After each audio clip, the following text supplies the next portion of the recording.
قرآن کی آیات بینات کی تلاوت اور ترجمہ آپ نے سنا۔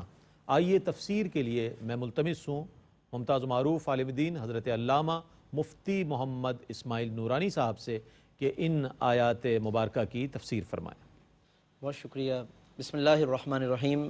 ناظرین، آج کے اس پروگرام میں 21ویں پارے کے مزید 5 رکوع تلاوت کیے گئے ہیں، جس میں 12ویں رکوع سے 16ویں رکوع تک کی تلاوت الحمدللہ شامل تھی، اور آپ نے اس کی تلاوت اور ترجمہ دونوں سماعت فرمائے ہیں۔ 12واں اور 13واں رکوع سورہ لقمان کا دراصل اختتام ہے، اور اس کے بعد پھر قاری صاحب نے سورۃ السجدہ کی تلاوت کی، جو کہ 3 رکوع پر مشتمل ہے، اور یوں سورۃ السجدہ کی الحمدللہ مکمل تلاوت کی گئی ہے۔ سورہ لقمان کے جو تیسرا اور چوتھا رکوع ہے، تو اس میں سے تیسرے رکوع میں یعنی کہ سپارے کا جو 12واں رکوع ہے، اللہ رب العزت نے اپنی نعمتوں کے بیان سے اس کا آغاز فرمایا ہے، اور بہت حسین آغاز ہے۔ الم تروا ان اللہ سخر لکم ما فی السماوات و ما فی الارض واسبغ علیکم نعمہ ظاہرۃ و باطنہ، کہ بھلا تم دیکھتے نہیں ہو کہ اللہ نے تم پر اپنی ظاہری نعمتیں بھی مکمل فرما دی اور اپنی باطنی نعمتیں بھی مکمل فرما دی۔ مفسرین نے اس آیت کی تفسیر میں لکھا ہے کہ ظاہری نعمتوں سے مراد ہے کہ اللہ نے حسن صورت انسان کو عطا فرمایا، اس کے اعضاء کو معتدل بنایا، اس کو رزق عطا کیا، عافیت عطا فرمائی، دیگر اور کئی دنیاوی نعمتوں سے اللہ نے نوازا ہے، ایمان عطا کیا، قرآن عطا کیا، اطاعت کی توفیق عطا فرمائی، یہ اور اس سے ملتی جلتی بے شمار نعمتیں ہیں۔ پھر اللہ رب العزت نے باطنی نعمتوں کی طرف اشارہ کیا، تو علماء مفسرین فرماتے ہیں کہ اس سے قلب مراد ہے، عقل مراد ہے، کہ عقل کی نعمت کتنی عظیم ہے۔ جس کے پاس یہ نعمت نہ ہو تو پھر دیکھیے کہ اس پر کیا کیفیات گزرتی ہیں، وہ کن حالات سے دوچار ہوتا ہے۔ اللہ نے عقل کی نعمت عطا کی، حواس باطنہ عطا کیے، حسن اخلاق عطا فرمایا، اور پھر اس کے علاوہ جو انسان گناہ کرتا ہے اس کے گناہوں کو اللہ نے چھپا دیا، مخفی فرما دیا، یہ بھی اللہ کی ایک بہت بڑی نعمت ہے۔ پھر اس پر توبہ کی وہ توفیق عطا کرتا ہے۔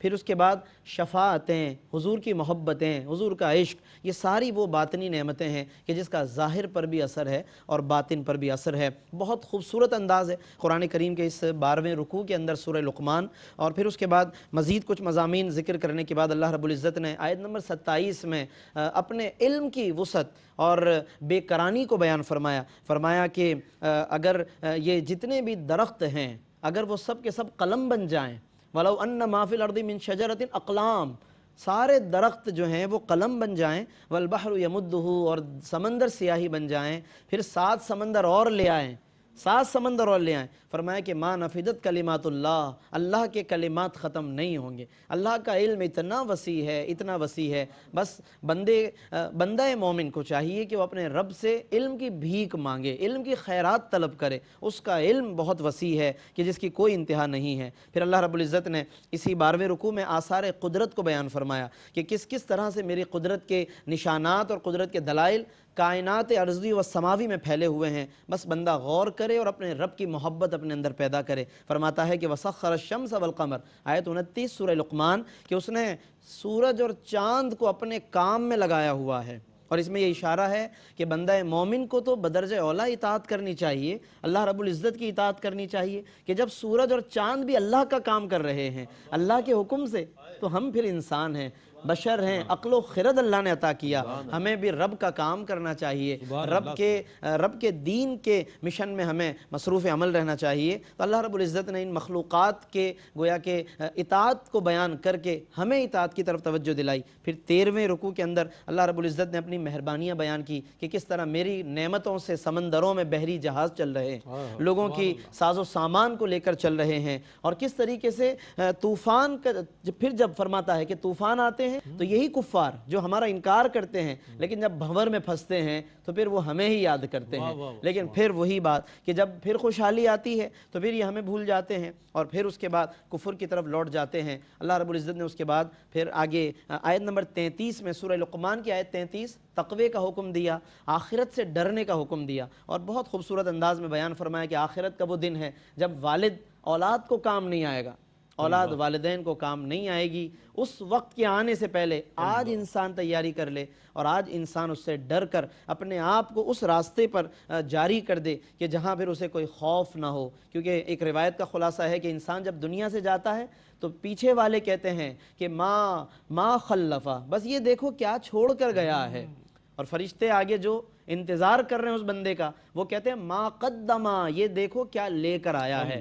آج ہمیں ما خلفا کی فکر ہے کہ کیا چھوڑ کر جا رہے ہیں اولاد کے لیے، لیکن ما قدما کی فکر نہیں ہے کہ ہمیں آگے کیا پیش کرنا ہے۔ اللہ رب العزت نے جا بجا اس کی طرف توجہ دلائی۔ پھر ایک بہت اہم آیت نمبر 34 سورہ لقمان کا اختتام، اللہ نے علوم خمسہ بیان کیے، 5 چیزوں کا علم، جس پر ایک ڈیبیٹ ہے، بحث ہے علماء میں کہ یہ جو 5 چیزوں کا علم ہے اللہ نے اس کو خاص طور پر بیان کیا۔ آیا کہ اللہ رب العزت یہ علم اپنے نبیوں کو یا جسے وہ چاہے عطا کرتا ہے یا نہیں، تو اسی آیت میں پھر آخر میں اشارہ بھی دیا۔ وہ 5 چیزیں کیا ہیں؟ فرمایا کہ ان اللہ عندہ علم الساعہ، قیامت کا علم اسی کے پاس ہے، کب آئے گی قیامت، وَيُنَزِّلُ الْغَيْث، بارش وہی اتارتا ہے، نازل کرتا ہے، ماں کے پیٹ میں کیا ہے اللہ جانتا ہے، کل کون کیا کرے گا اللہ رب العزت جانتا ہے، کسے کہاں موت آئے گی اللہ رب العزت جانتا ہے۔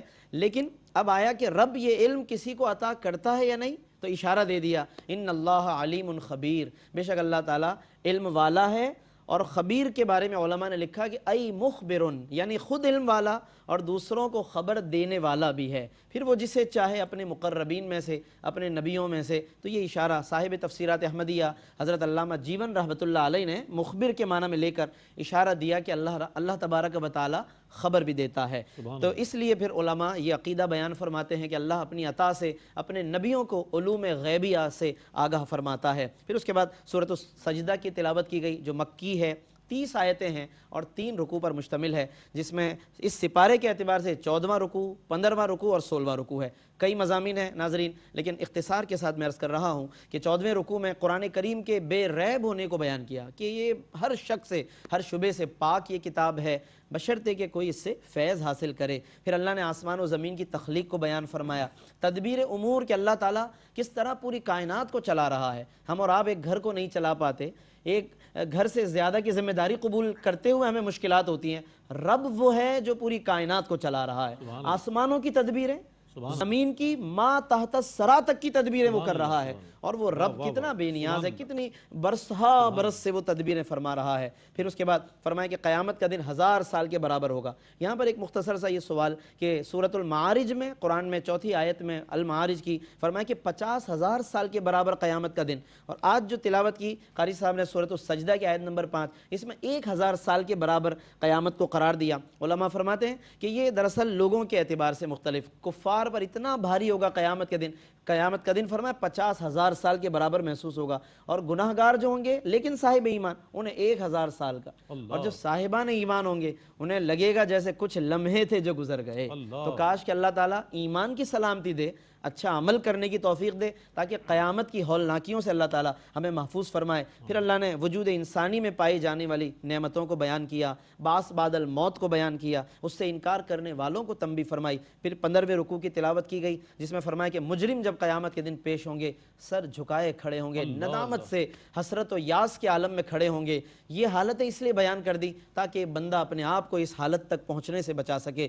پھر آگے مزید بتایا کہ کس طرح سے انہیں نظر انداز کر دیا جائے گا۔ انہوں نے دنیا میں اللہ کی شریعت کو نظر انداز کیا، قیامت کے دن اللہ کی رحمتیں انہیں نظر انداز کر دیں گی۔ اللہ سے ہمیں پناہ طلب کرنی چاہیے جب ہم اس طرح کی آیتوں کو پڑھتے ہوئے گزریں، اور قرآن کی تلاوت کا طریقہ بھی یہی ہے کہ جہاں خوف کی بات آئے وہاں اللہ سے پناہ طلب کرنی چاہیے، رحمت کی بات آئے امید کے ساتھ دعا کرنی چاہیے۔ پھر آیت نمبر 15 سورۃ السجدہ کی 9واں سجدہ ہے، اس مقام پر آیت سجدہ یہاں پر تلاوت کی گئی، اور اس میں اہل ایمان کی عاجزی کا ذکر کیا کہ وہ عاجزی کرتے ہیں، جب جھکنے کا حکم آئے وہ جھک جاتے ہیں، اکڑتے نہیں ہیں۔ اور پھر مزید فرمایا کہ رات کے پہروں میں اٹھ کر بستر کا آرام چھوڑ کر اللہ کو یہ راضی کرتے ہیں، اس کے دیے ہوئے رزق میں سے خرچ کرتے ہیں۔ اور پھر مومن و فاسق میں فرق بیان کیا، اور اس کے علاوہ دیگر مضامین۔ اور آخری جو رکوع تلاوت کیا گیا، یعنی آج کی تلاوت کا آخری رکوع 16واں رکوع، جس پر سورۃ السجدہ کی تکمیل ہوئی، حضرت موسیٰ علیہ السلام کا ذکر ہے، تورات کا ذکر ہے، اور پھر حضور علیہ الصلوۃ والسلام اور قرآن مجید کا اللہ رب العزت نے ذکر فرمایا۔ بنی اسرائیل میں اللہ نے جنہیں امام بنایا تو ان کی وجہ بھی بتا دی کہ لما صبروا، وہ صاحبان صبر تھے۔ اس کا مطلب کہ منصب امامت کے لیے صبر بھی درکار ہے۔ اگر کوئی آدمی قیادت چاہتا ہے تو حق پر قائم رہنا اور پھر بے باک ہونا، صاحب استقامت، یہ بہت بنیادی صفات ہیں۔ پھر پچھلی قوموں کی ہلاکتوں کو بیان کیا، اور یہ بتایا کہ پھر بھی کفار ہدایت حاصل نہیں کرتے۔ یہ بھی توجہ طلب ہے کہ جب ہم کسی قوم کی ہلاکت کا ذکر سنیں اپنے حال پر ضرور غور کریں۔ پھر فرمایا بارشوں کو برسا کر بنجر زمینوں کو ہم آباد کر دیتے ہیں، سرسبز و شاداب بنا دیتے ہیں تو یقیناً ہم تمہاری حالت بھی بدل سکتے ہیں اگر تم قرآن کی بارشیں اپنی روح پر برساؤ، قرآن کی بارشوں سے اپنے آپ کو سیراب کرو، ہم تمہیں بھی سرسبز و شاداب کر دیں گے۔ اور بالکل آخر میں فرمایا کہ قیامت کے دن اگر کوئی سنبھل گیا یا توجہ کی تو پھر کیا حاصل؟ قیامت کے دن اگر توجہ کی تو کیا توجہ کی؟ اس دن پھر کوئی توجہ کام نہیں آئے گی۔ یوم الفتح لا ينفع الذین کفروا ایمانہم، اہل کفر کو ان کا ایمان قیامت کے دن کام نہیں آئے گا۔ اس لیے آج کا یہ دن ہے کہ جس میں ہمیں سرخرو ہونے کی کوشش کرنی ہے۔ اللہ رب العزت ہمیں قرآن کے ان نکات سے مستفید ہونے کی توفیق عطا فرمائے، اور ایمان کی ہمیں ایمان کامل کے اللہ رب العزت ہمیں اختیار کرنے کی توفیق عطا فرمائے۔ جزاک اللہ خیر مفتی صاحب، بہت عمدہ انداز میں آپ نے تفسیر بیان فرمائی۔ ناظرین گرامی، اس کے ساتھ ہی اپنے میزبان محمد رئیس احمد کو پیغام قرآن پروگرام سے اجازت دیجیے۔ اللہ حافظ۔